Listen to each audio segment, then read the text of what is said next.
Iran में 2 हफ्ते से विरोध प्रदर्शन चल रहा है। इन सब के बीच supreme leader Ayatollah Ali Khamenei ने एक बड़ा और चौंकाने वाला कदम उठाया है। ईरान की IRGC यानी कि आयतुल्लाह अली खामनेई के नेतृत्व में जो सैन्य संगठन है IRGC, उसको पूरी तरीके से क्रैकडाउन का जिम्मा सौंप दिया गया है और साथ ही देश की रहस्यमयी अंडरग्राउंड मिसाइल सिटी को पूरी तरह से एक्टिवेट कर दिया गया है। यह कदम साफ संकेत देता है कि ईरान सिर्फ अंदरूनी विरोध से ही नहीं बल्कि बाहरी टकराव के लिए भी खुद को तैयार कर रहा है। नमस्कार, मैं आनंद कुमार प्रजापति, न्यूज़ 18 के डिजिटल प्लेटफॉर्म पर आपका स्वागत है। मिसाइल सिटी है क्या? दरअसल मिसाइल सिटी वो है जहां पर परमाणु ठिकाने तो हैं ही। ईरान में कई परमाणु ठिकाने हैं, नतांज है, फोर्डो है, इस तरीके से बहुत सारे ईरान के पास परमाणु ठिकाने हैं। लेकिन अब जिसका मैंने अभी जिक्र किया है मिसाइल सिटी का, तो ये मिसाइल सिटी दरअसल 500 मीटर अंदर, मतलब कि गहराई में बनाया गया है ईरान ने, और इसको बहुत सुरक्षित जगह और बहुत ही गुप्त जगह पर इसको रखा हुआ है। लेकिन एक वीडियो जारी किया था, 2025 की बात है ये। 2025 में IRGC के प्रमुख और वहाँ के जो रक्षा मंत्री हैं, वो भी इसमें शामिल हुए थे और एक मिलिट्रिक जो जीप होती है उस पर वो पूरी मिसाइल सिटी का दौरा करते हैं उससे, और वो फुटेज और वीडियो ईरान ने ही जारी किया था। उसमें ये दिखाया गया था कि उनके पास किस तरीके का और किन किन मिसाइलों का भंडार है और ये कब और कैसे इसका इस्तेमाल कर सकते हैं।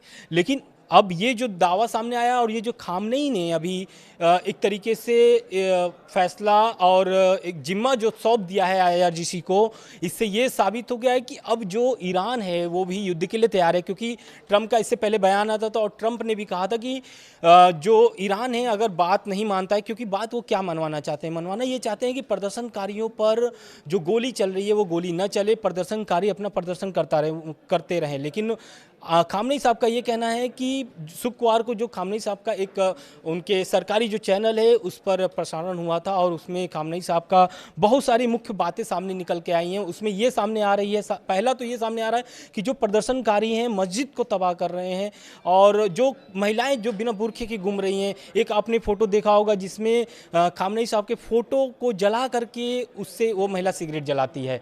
तो इन सभी मामले को लेकर के खामनेई साहब का कहना है कि इसमें जो लोग शामिल हैं ये आतंकवादी हैं, ना कि मुस्लिम और ना ही ईरान के निवासी हैं। तो ये साबित तो हो रहा है कि ईरान में जो एक तरीके से गतिविधि हो रही है उसमें कहीं ना कहीं, देखिए, प्रदर्शन तो 2 तरीके से देखा जा रहा है। पहला तो प्रदर्शन ये देखा जा रहा है कि जो ईरान में प्रदर्शन हो रहा है उसमें ये मुख्य अगर देखा जाए किस पर मुद्दे पर हो रहा है, तो मुद्दा यही है कि जो उनका रियाल है वो 14 लाख प्रति डॉलर हो गया है। इससे लेकर के जो वहाँ के व्यापारी हैं वो एकदम मतलब नाराज़ हैं और उसको लेकर के सड़कों पे उतरे हुए हैं, प्रदर्शन कर रहे हैं। लेकिन एक प्रदर्शन और चल रहा है, वो प्रदर्शन है रात के अंधेरों में। ईरान में जब रात हो रही है तब प्रदर्शन और तेज हो जा रहा है और खामनेई साहब के विरोध में नारे लगाए जा रहे हैं। तो उस समय भी अब ईरान सरकार ने इसको लेकर के भी एक अहम फैसला लिया है और AI का इस्तेमाल कर रहा है। रात के अंधेरे में भी वो प्रदर्शनकारी के चेहरे को पहचान ले रहा है AI। तो कहीं ना कहीं ईरान हर मुसीबतों को और हर एक पड़ाव पर उनको कठिनाई का सामना करना पड़ रहा है। लेकिन अब ट्रंप की अब एक बहुत सारी ऐसी खबरें सामने निकल के आ रही हैं, जिसमें एक तो ये भी है कि जो ईरान के अटैक का एक ब्रीफिंग की गई है। उस ब्रीफिंग में ट्रंप ने दरअसल पूरे ईरान के नक्शे को देखा है कि कहाँ कहाँ हमला कर सकते हैं, कहाँ कहाँ ईरान के परमाणु ठिकाने हैं, उनको किस तरीके से तबाह किया जा सकता है। इन सब की ब्रीफिंग एक सामने आ रही है। जानकार तो ये भी कह रहे हैं कि आने वाले कुछ समय में, हो सकता है 24 घंटे या फिर 48 घंटे में, ईरान पर अटैक किया जा सकता है। लेकिन अब ये आने वाला समय बताएगा कि अटैक होगा या नहीं होगा। वीडियो में इतना ही आज के लिए, धन्यवाद।